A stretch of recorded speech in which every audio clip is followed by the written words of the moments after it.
Are you ready to go to the comments and tell me that I was fucking wrong? You were wrong, motherfucker. Look, I told you so back when you said you were going to drink again, you piece of shit. And now look at you. Look at you now. Aren't you glad I was right and shit?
Alright, so, yeah, I was wrong and shit.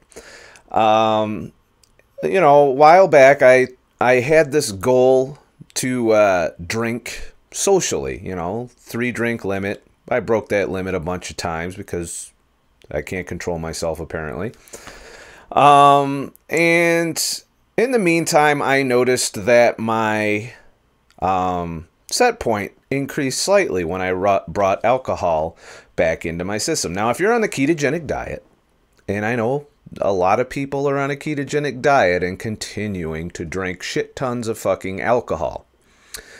And if you're happy where you're at, that's probably fine. You know, if you love your life or whatever, you're not going to be as healthy. You might still fuck your liver up. You might still have insulin resistance. You might still have heart disease. And any number of illnesses. Now, you'll probably make it a lot further than you did when you were doing the standard American diet and all of this shit. But there's a spectrum of health. And I'm looking to nudge mine in the more healthy direction.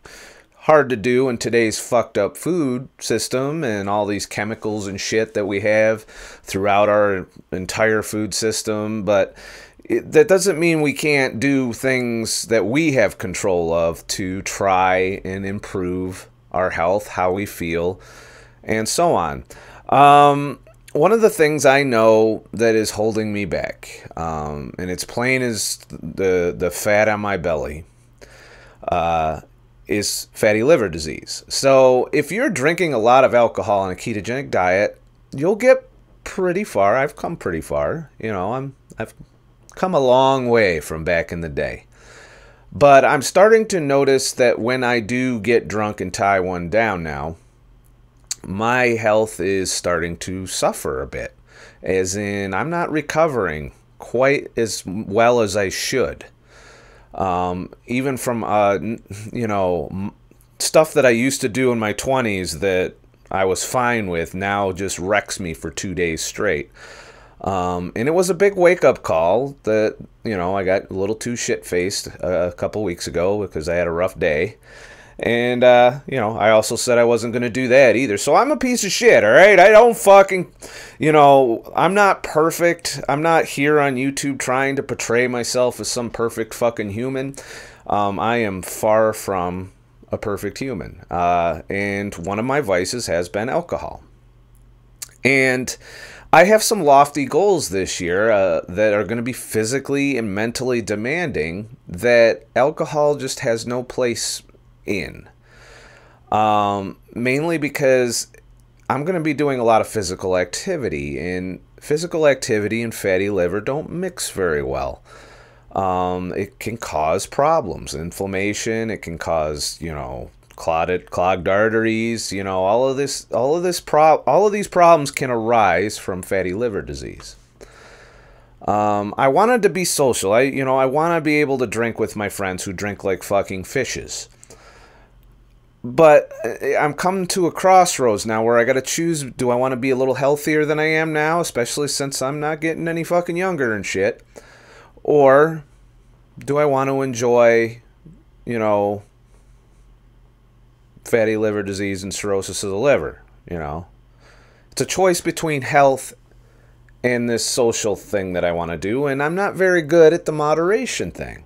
I'm a hell of a lot better than I was. 9 times out of 10, if I go out, I can hit my 3 drinks and I'll be good to go. But even that, it feels more rough doing that than it did before. So this advice is for anyone that's on keto that you find yourself plateaued, you find yourself not feeling as well, your set point isn't going down, no matter how many times you fast, you gain right back up to that set point. And I kind of wanted to turn this into a self-experiment to where I give my liver a little time to heal up and maybe see where I'm at down the road. If I can sustain this indefinitely, then by all means, I'll quit drinking the rest of my life. That might be the goal. But the prerequisite for me for that goal is I want to do 60 days alcohol-free, and I'm going to do some fasting during that period to get my weight down. And then I want to see if my set point lowers. And if my set point lowers, that n equals 1 tells me that alcohol has to stay gone. And if that is the case, it will stay gone. If my set point stays the same, if it doesn't change any health issues for me, if my belly measurement doesn't go down, if it doesn't make my performance easier in the physical activities I want to do, because I'm going to be starting to train for my hikes pretty soon, and I want to kind of clean that shit up and maybe get further. I'd like to see my weight consistently be in the 180s with a 34-inch belly instead of a 36-inch belly. So that is my goal. As of today, I am sober. 60 days I'm going to reevaluate and see how I did. See how it affects me. See what weight I lose when I do the subsequent fast to try and knock the weight down a little bit. At first I'm not even going to fast. I'm just going to not drink for a few weeks and do my normal 1 or 2 meals a day on keto and see how that affects it. Then I want to transition to ADF for the rest of the time, which is alternate day fasting. And I want to do a fat fasting style, so it'll be alternate day fat fasting. So one day I'll eat normal keto vor. Everyone knows I've tailored my keto diet to be a little more personalized for my symptoms. A normal day of that, followed by a fat fast day, followed by so on and so forth. So that's my plans for fasting to help get my weight a little further down. And, the alcohol's not any better than, you might as well be eating sugar if you're drinking tons of alcohol. It's really not going to solve your issue. Yes, you will lose weight. Going keto, yes, your hormones will improve as far as you'll be satiated easier, but you'll probably still be a little more hungry than you should be. If you do alcohol, alcohol might cause some cravings that you might not otherwise have. There's been times where I've been drinking and wanted to eat fucked up foods. I didn't do that, thankfully, but for the most part, doesn't seem to be much other than the little bit of being able to be social and have a good time every now and then. There doesn't seem to be a whole lot of benefits for me alcohol-wise at this point. Not to mention it's financially not the best decision for me right now either. Things get a little tight. So that's what I wanted to come on here and talk about and announce today, and see where I can go from here, and I know some of you are going to be like, I told you so. Some of you are going to be happy that I'm doing this. Some of you are going to be like, fuck you, I'm going to drink. Just because you're not drinking doesn't mean it's fucking bad. Well, it's bad, all right? It's a vice. It is a poor health choice. And even in moderation, I think it does hold you back, at the very least, from healing fatty liver. If I don't get results, I probably will try to return to moderation in 60 days. But I have a funny feeling based on previous sober times. The longest was, I think, 6 months. And my weight was lower than it ever had been at that point. And I had 34 inches around the belly, and which I like that, have that 2-inch gap between healthy and unhealthy as far as visceral fat goes. So, you know, the alcohol's not good for you and shit. It's not any different than having a soda or sugar or any of that other thing. The only difference is it's self-regulating. You're going to pass out in a pool of your own vomit and embarrass yourself and piss every one of your friends off long before you, like, super duper poison your fucking liver. But there's a lot of people that do both. You know, it's one of the problems with our, you know, with people on the standard American diet is they're doing all of these things at the same time, drinking shit tons of alcohol, eating shit tons of sugary shit tons of grain, processed foods, ultra processed foods. I guess is this thing coming out right now. I guess there was a study that just came out that said ultra processed foods may lead to an early death. Well, no shit. I didn't need Harvard to tell me that motherfucking processed foods will lead to an early fucking death in your 50s. So yeah, but people don't give a shit. And you know, I'm in my 40s. I had my time. You know, I did all of this for years. You know, I was on the standard American diet. I enjoyed that fucking shit. Great tasting food. Pasta up the ass. All kinds of alcohol. It was fucking... But it's time to pay for that now and get back on track and hope I didn't irrevocably fuck myself back in my 20s when I just didn't give a shit about anything. And, you know, it's really hard to know that that's where, if I'd have led a different life from my 20s onward and ate healthier, that I probably would be in an even better place right now. Physically, mentally, my life probably would have been completely different. And, you know, you can't go back and change it, but you can stop fucking up right now. And just because you don't have symptoms yet, which I see that a lot. There's a lot of young folks that they have symptoms. They just don't know it, or they don't acknowledge that they have symptoms because they don't want to give the shit up. And I know every single one of them motherfuckers is going to get into their late 30s, early 40s, maybe if they're lucky get all the way to their 50s, and then they're going to be in the healthcare system on all kinds of pills if they aren't already. They're going to have heart problems. They're going to have cancer. They're going to have obesity, they're going to have diabetes, they're going to have all these issues, and they're signing up for it slowly over time. And meanwhile, Big Pharma and Big Food are making a fucking fortune off of them just because they won't change their habits. And that's the only way that we're going to fix this shit, is to change our fucking habits and shit. So that was just my quick fucking video for the day. I wanted to announce, and I promised during my live stream that I would think about it, and I have. And, you know, I'll go to the bar and drink coffee, drink water, you know, and try and have a good time without fucking alcohol. It's hard, you know. It's been such a big part of my social culture for so many years, you know. All my friends I've hung out with, I drink with, you know. And my entire 20s, you know, in the military, I fucking was founded on drinking alcohol all the fucking time. And, you know, it's time to grow the fuck up and stop partying so much and start taking a little better care of myself so I can get out there, get out into nature, and not be suffering and miserable while I'm hiking up those fucking mountains and shit.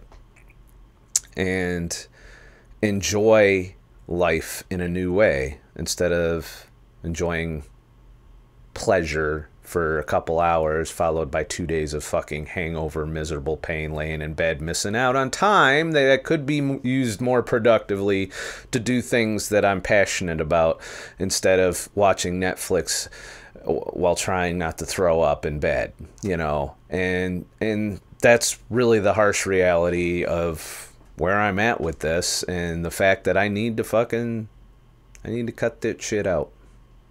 So that is my advice. If you are ketogenic and drinking like a fish, you're gonna hit a wall, either a health wall or a weight loss wall if you still got more weight to lose, a set point issue.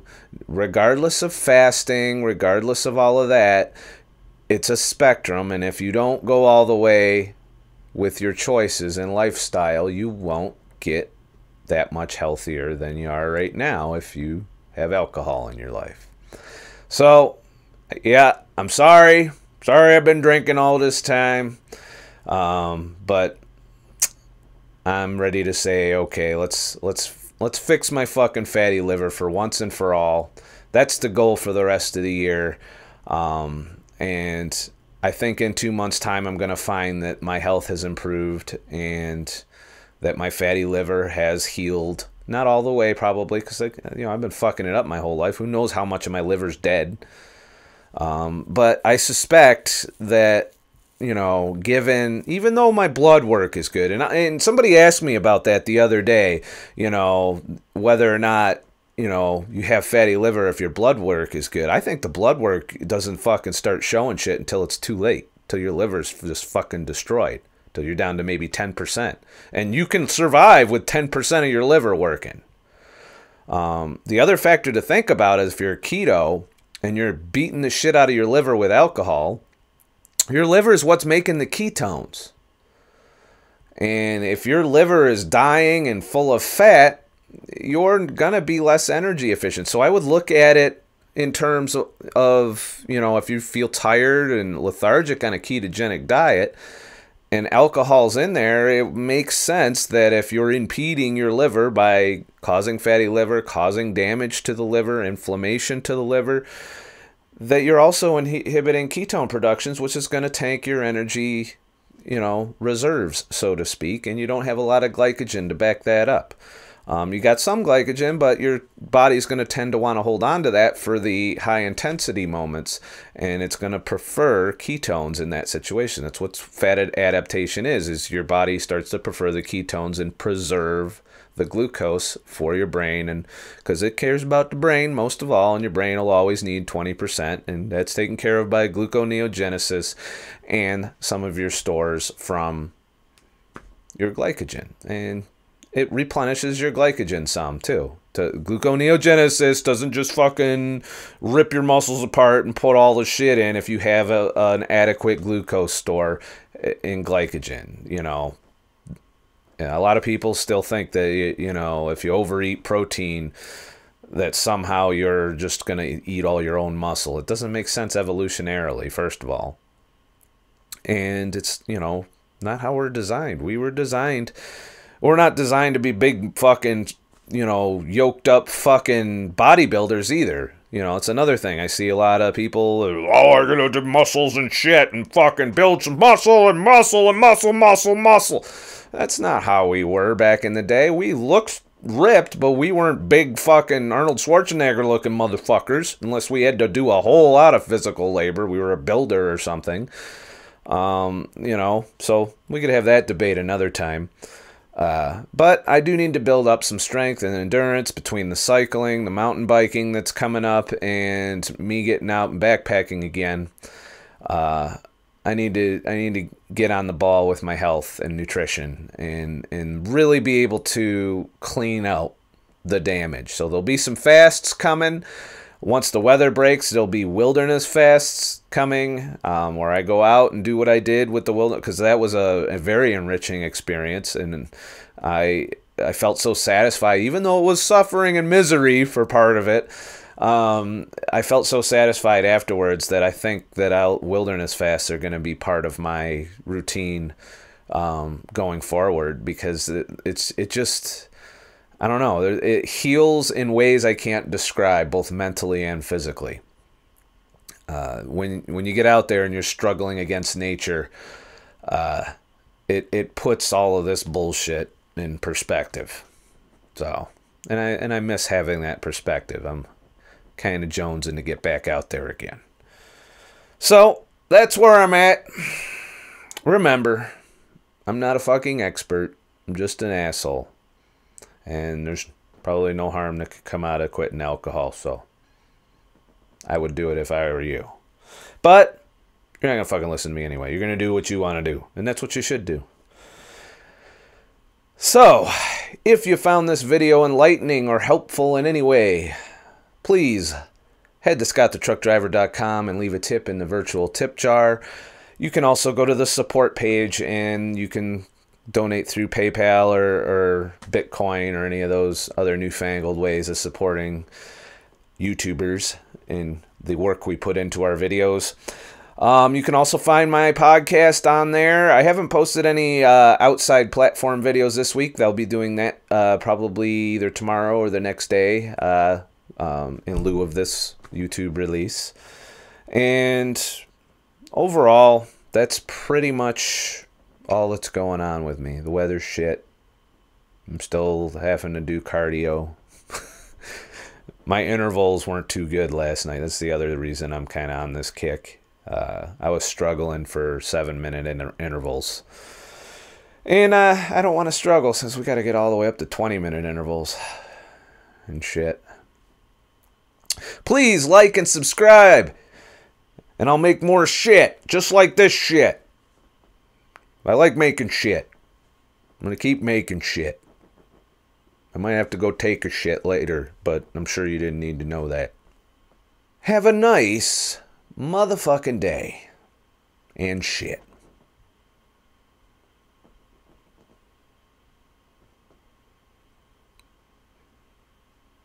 I'm going to miss getting drunk with my friends. I will. I just need to learn how to have fun without that shit, right? That's what they tell you. But let's face it. You do have more fun when you're fucking shit-faced than when you're sober. I've tried. I've done it. Sitting in a bar sober is definitely not as fun as sitting in the bar with a little bit of blood alcohol. But I had my time. Now I'm old and I can't fucking get away with that anymore. Same thing with carbs and sugar. Just can't. Have a nice motherfucking day. And shit.